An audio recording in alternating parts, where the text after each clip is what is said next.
Hello, hi everybody. How y'all doing? Oh, hope all's well. Sorry for the delay. Why you always got switches up all the time? Why Because can't you just it's let me? weird. How's everybody? Hope you're all doing well today.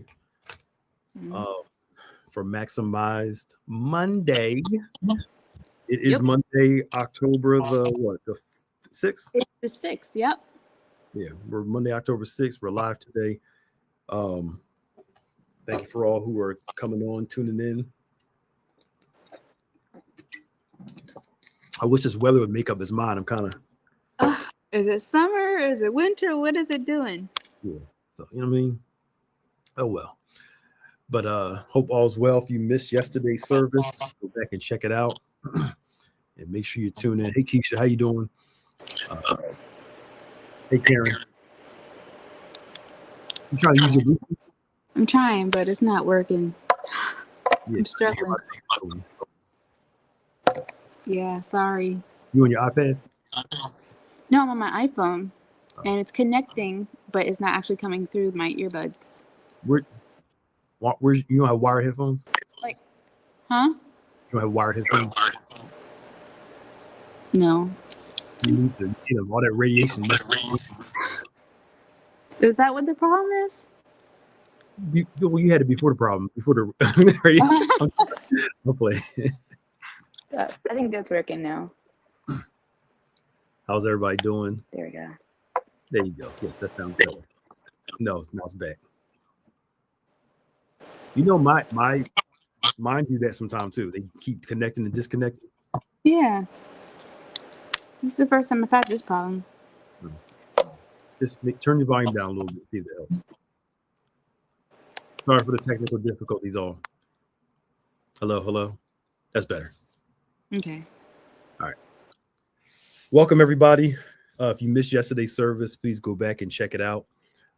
We are in our church anniversary this month, and we want you to listen to the sermon, both morning and communion in the evening. We had a great time in the Lord, and just so grateful for what God is doing for us um, as a church. So, if you haven't done so, please like this video, share, subscribe to the channels if you can. Somebody know about Maximize Monday. We are on, and we're just trusting, believing God for Him to bless your life, and that's that. So this week, tomorrow we have Focus Singles Ministry at 7 o'clock. We'll do this again at the end. Come on and check them out. Pastor P is going to be teaching class tomorrow night. Of course, we have Wednesday Bible study, 12 noon in person, as well as in the evening. We're just grateful to God for allowing us to be here for another day. Yeah. I'm Pastor Nick. That is M. Oh. Hi. Maya LaBoo. How much candy corn have you eaten so far? That's not a fair question to ask. Why is it not fair? It's not fair. Why is it not fair? So last season, I didn't have any candy corn. I asked you about last season. I asked you how much did you have I this season? made up a little bit for it this year. Your joints probably hurting, ain't they? You know, it's okay. It's okay. I'm done for right now. I'll probably get another bag before the October is done. But Go ahead and eat. Go ahead and eat that candle wax candy. Anyway, we hope all's well. I'm enjoying pumpkin season though. Got my pumpkin spice coffee, a couple other things. Oh. Yes. Get some apple cider, all that good stuff. Yeah. But anywho, so last week we got on this discussion about I don't know how we got on it, but prioritizing God over everything. And if you missed last week's discussion, go back and watch. It was kind of one of those God breathed moments. It just kind of came out. And, I did a video last week and I was talking about how if you don't have a prayer life during the season, you really going to need one. Mm-hmm. Yeah. You're really going to need one. And we need, don't encourage her to double up. Don't encourage her. It makes sense. I'm just saying. Because you're going to need me to pray for you. What's that? What is that? Oh, did I hit that by accident? Sorry. I'm about to say $10 discount. What is that? No, don't do that. What you on there doing? No, I'm on my phone, so everything is like this big. Why don't you use your tablet? Y'all fat. I don't have anything to hold it up with. I could have got you a. Jesus have mercy. Sorry. Hi, Jill Beth. How are you from? Jesus. Sorry for the technical difficulties. All we apologize. It's not on my end. Guys, I'm struggling. Pray for me. So we were talking about prioritizing God and everything. And I think one of these seasons is reminding us that unfortunately, sometimes God has to use hardship to bring us back to a place of prayer. Because during good seasons, we don't have the tendency to pray as much as we should. And I think God's trying to teach us, how to practice having this lifestyle, whether you're in good season or bad seasons. It's funny, like when we're in trouble, we run in church, run to God, run this, almost like, he's just this quick fixer. And then once he fixes it, I'm good, back to to normal. And I don't know about y'all. If you only come talk to me when you want something, you're showing me something. I kind of resent that a little bit. Yeah. But we need to focus on prayer as a lifestyle, the word as a lifestyle, worship as a lifestyle, so that we're prepared before the season comes. I did one of these classes. I can't remember, doing so many things now, where the disciples failed when they couldn't rebuke the demon from the boy. And they asked Jesus in private, how come we couldn't do this? He said, this kind only comes forth by fasting and prayer. And you notice Jesus didn't go on a fast when the problem came. He was fasting and praying before the problem. So when the problem showed up, he had what it took to deal with it.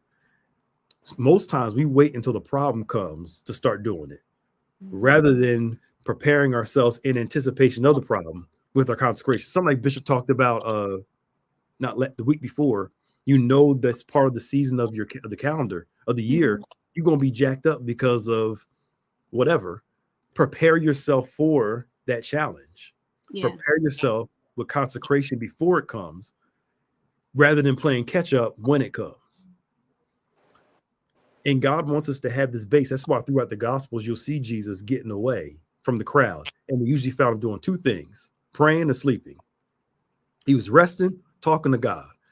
And God wants to remind us that we need to get away to pray, get away to consecrate, get away to spend time with him. But in our world of distraction, where there's always something to do, run into our phones, run into social media, run to our tablets, turn the TV on. When's the last time we just sat in silence, no technology, with God?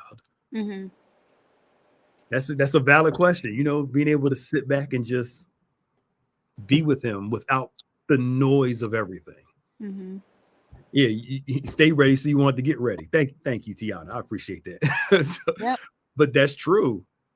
All right, I'm sorry, I just started. That's true. So it's October, so we've been talking about breast cancer awareness month, and one of the things that we say is that early detection is key.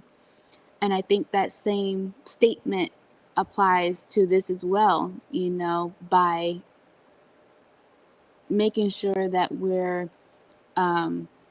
thinking ahead and taking those moments, like you said, to get rid of all the noise, to get rid of social media, whatever, and go to prayer in that relationship with God, early detection, so that when we do have those moments that will arise, we're already prepared and we're able to, be strategic in that warfare. So, definitely making sure that we're being in tune with ourselves.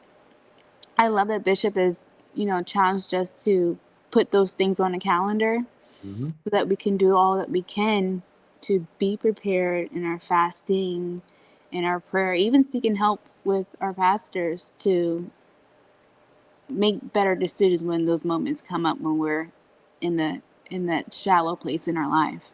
Yeah. And something that Bishop said at communion last night is so true. sometimes we have a tendency to make choices out of our anxiety, our Mhm. worry. We start panicking. How can I fix this? And then I don't know about you. There have been times where I tried to fix it and made it worse Mhm. because I was worrying so much rather than just kind of let me go talk to somebody first, settle myself down so I can think clearly. Mhm. Sometimes we get so scared, we get reactive, Yeah. and you realize, oh wow, I just made that worse than what it Mhm. needed. You know, and I think there's something to learning when you can make a decision versus when you need to kind of settle yourself down before you make one. Yeah. But that goes back to having the consecration available to feel your feelings without succumbing to your feelings. And sometimes we try to be super Christians. Mhm. I feel bad and I'm struggling with this. I must be a bad Christian. Don't mean you're a bad Christian. Not at all. It just means you're a human being and we all go through this. Yeah. You just can't succumb to it. That's all. Mhm. I always tell people your feelings are real, but they're not always true. Mhm. Your feelings are legit, but they're not always true. So you have to learn to discern your feelings, check your feelings to make sure that what I'm feeling is telling me something. What am I learning from my feelings? Without, and then start to discern, is what I'm feeling right though? Mhm. Because we can be feel strong about something and be dead wrong in the Mhm. process. Mhm. All right. Yep, that's true. It comes with the perspective shift and being able to see kind of outside of those initial feelings that you're having Mhm. and being able to digest them. Um, like you said, excuse me, not um, being so reactionary, Mhm. but to sit in it. And I think that's the part that people don't like to do. We Mhm. don't like to actually sit in those feelings and then piece by piece, layer by layer, address it in a way where it's not negative, but maybe it's something that's there to help us grow. Sure. Yep. Yeah. Hold on real quick. Okay.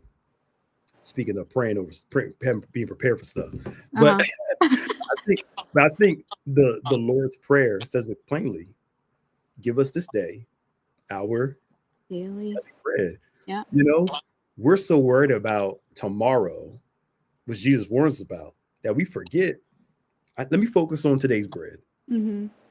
How can I trust and believe and watch for God's provision today, and focus on that today? Because tomorrow we worry because we're speculating tomorrow when tomorrow hasn't even happened yet. Mm-hmm. As Bishop taught years ago, conquer the next step. Yeah. Let me get through this moment first, and I'll deal with that later. That doesn't say he's not saying don't plan for your future.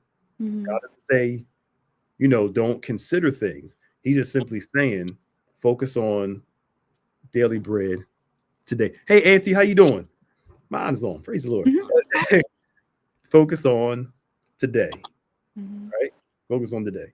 And I Mm-hmm. think that's what we have to learn to do. Yeah. All right. And to give God room to do what he does. Yeah. Yeah, really. Because we Really. try to be so hands-on and things need to happen this way and that way, Mhm. where we're not actually giving God the space to be God. Yeah. We all up in his business. Mm-hmm. Right. And I think that's what God told Job. He's like, where were you when I did this? Where were you when I did so and so? Where were you when I did, like, basically, like, bruh, I've been God a long time. I got this. I know you got questions, and I know what I'm doing though. And I think that's where we learn to tap into God. And something I've been saying for a while, we have to learn to complain to God, not complain about him. Mm-hmm. And the Psalms are full of people complaining to God. And knowing that complaint, watch this, can be an act of worship. I'm telling God about it because I trust him with it. I'm talking to him about it because I can trust him with my heart.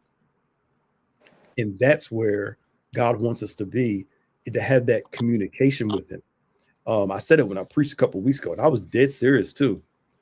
If it wasn't for my prayer life, I probably have lost it. That was my safe place to get some stuff off my chest, to be able to work through, along with talking to other people too, that I trusted. That was the thing. But that trouble can produce a good prayer life in you. Mm-hmm. trouble that produces a prayer life is meant to be to produce a constant prayer life, not something we slip back on. Mm-hmm. So let's focus on making sure we're prayed up for the day. I've been telling people, I don't know if people do it, but I've been telling people for years, and people talking about when you get up in the morning, just don't flick on the TV and check your phone. Spend some time with God first before the onslaught of the world starts kicking in. Yeah. And watch you'll experience some spiritual warfare, but watch you be more prepared for your day, because how you start your day matters. Mm-hmm. Your framework for your day matters when you start focusing on God, prayer, and the word. And you know, if you one of the people that got to hit sleep 7 times, you know, put your phone over in a corner somewhere that make you get out of bed. Yeah. And turn the alarm off. That'll get you up. Now don't run back into bed though. Just That would defeat the purpose. It would. Yeah. But God is looking for that commitment. Again, you constantly see Jesus getting away Mm-hmm. to be by himself and pray. Mm-hmm. All throughout the Gospels, he keeps getting away to go pray. Mm-hmm. Yeah, it's part of our holistic health, right? That I think that we don't always remember, you know, that time away is a time to refresh and even to help our perspective and things. Because like you said, when you first thing in the morning, all you see is negatives in the timeline and what's happening in politics and what's happening down the road and in our own lives. Like, it's so easy to have that lens put over us so we're not able to see the clear direction of things. Yeah. So God kind of comes, that time with him helps to clean that slate a little bit. Yeah. So that we can move forward in a way that hopefully is more positive and uplifting, and just to balance all the negative that we all face each day. Yeah. I mean, I was thinking about this one of these days. And it's so simple. We know this. The news, social media, headlines, all these things are meant to get you riled up. Yeah. Because you know, the more riled up, the more you'll feed yourself with it. Mm-hmm. They know this already. They know if there's bad news, you will scroll, read, watch all these videos. It's all about how can I keep people watching us so we can make more money. Mm-hmm. But it's dangerous to me. It's dangerous to be so focused on what the world has to say more than what God has to say. Be aware of what's going on in the world. You can watch the news, you can read the newspaper, do all this stuff, but that shouldn't be the source of your existence, your life, your information. So be aware, but don't succumb to it though, because the whole point is for them to get you riled up. Mm-hmm. That's why if they're wrong about something, they don't come back and apologize and say we were wrong. It's no, let's move on to the next problem, because we know you're gonna stay on. I mean, like, especially those of us who are, you know, younger on social media more. I mean, think about it. When something crazy happens, what do? You go on your timeline to see what's everybody saying. Yep. Mm-hmm. 2 hours later, what's everybody saying? just keep going, and it's like, you know, we have to be careful what we're feeding ourselves. That's all I'm trying to say. And not let our curiosity cause us to slip into eating some forbidden fruit that we're supposed to leave alone. Yep. Because the devil he'll pique your curiosity, and that's how he'll pull you. Mm-hmm. Mm-hmm. Yep. Social media, the more I know about it, definitely think it's a great tool, you know, for community and whatnot. But if you're not careful and if you're not paying attention to like what your kids are doing on there, it can really cause some damage. And that's what's scary about it. It is. You see, adults can't manage social media. Yeah. You're right. Imagine the kids. Mm-hmm. Like sometimes, like I hear some of the kids talking about, oh, politics this, oh, Trump this. I'm like, when I was 8 and 10, we knew about it, but you were like, whatever. I was too busy watching Rugrats. Like, right, you outside playing, you was having a good time, just doing stuff. Your parents watching politics, I don't want to watch that. I don't care about that. There was an innocence because you weren't aware of. But a lot of our kids are, you know, our parents made us aware of necessity, especially growing up as Black kids, made you aware of certain things. Like, look, don't do this. Make sure when this happens, you know, how you act in this world as a Black person. Mm-hmm. Sadly, we have to teach our kids again. You know, this is how you act. Come on, you know. Yeah. Either way, all I'm saying is saying it to say that, like Tiana says, is right. The root of media is fear and danger. You know, it's in fear of missing out. It's like you gotta, your eyes are glued. Just Yeah. like I go back to, I mean, the highest viewed moment in television history was OJ and the White Bronco. It was on during an NBA Finals. Wow. They minimized the game at the bottom because they noticed more people were watching just this White Bronco go down the highway. Nothing happened but the car driving. Mm-hmm. Everybody was just looking to see what's going to happen. What's going to happen? And guess what? They taught them something.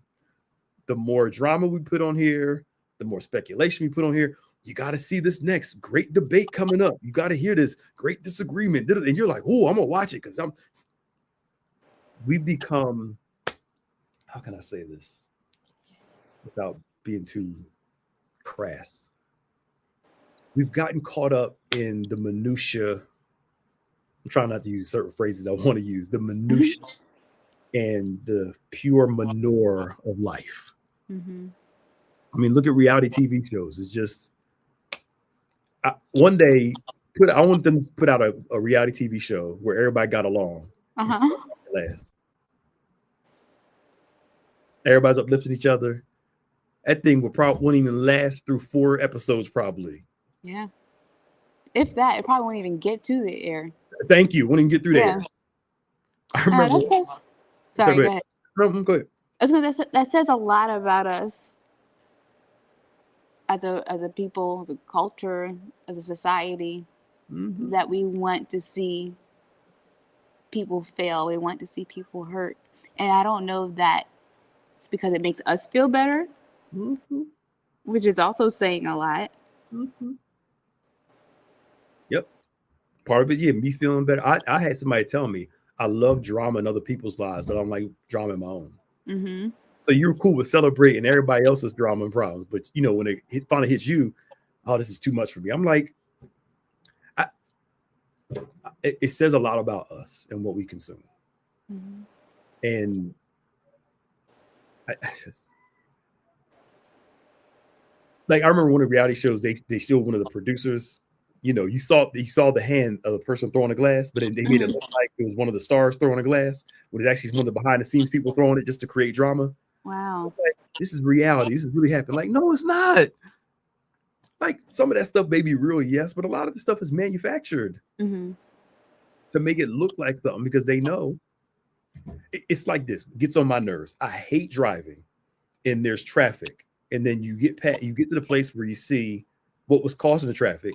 There was an accident, but the accident was on the other side of the road. And it has nothing to do with this, but people are slowing down to look, and it causes this traffic jam in lanes that aren't even, the accident doesn't even affect, but because we have to slow down and see what happened.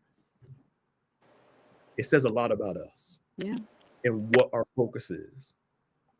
And, you know, I think it's the battle of sin, the battle of negativity, or we prefer more darkness than we do light. All right, I got to get out of here. But prayer and the word helps keep us in the light. And eventually, the more you pray, the more you're in the word, the more you focus on God, some of that stuff, you don't have the tolerance to watch some of that stuff anymore. Because it's not really feeding you anything but drama. That's all. It's feeding nothing but negativity. And you're like, I can't do this. I'm good. Yeah. My patience for certain things is not there like it used to. They're like, did you see something? I'm like, I don't care. I don't know. Hey, what's wrong with you? We're gonna sit there and argue about this. Ain't got nothing affecting my life, no way, shape, or form. I don't care. All right. Thank y'all for coming on today. Go back to watching Little House on the Prairie like I do. She's just an old woman. Jesus. I thought she was gonna say something like living single, you know. That too. All right. Thank y'all for coming on today. Don't forget, next Monday we'll be back for Maximize Monday. Tonight we have Embrace class at 7:00 for our new members. Of course, tomorrow night, Tuesday, Focus Singles Ministry with Pastor Prescott. Is going to be teaching Wednesday Bible study 12 noon in person, and in the evening at 7:00 on Point Town Hall. this coming Yeah. Saturday. Join us. Oh, can you make a post about? I'm going to talk to you about that today. Mhm. Join us online or in person in the sanctuary. We're going to be in the sanctuary on Saturday at 9:00. We're going to do a town hall talking about the government shutdown, a couple other things. So this Saturday's on point at 9 a.m. Come meet us in the sanctuary if you can, or come meet us online as you always do. We're excited about what God's going to do. We're trying to get some people in to help talk about all that's going on in the world. Again, this Saturday at 9:00. And of course, we have Sunday service coming up. All right, I got to get these children with all hearts and minds clear. The Lord bless you and Lord keep you. See y'all later. Bye, y'all.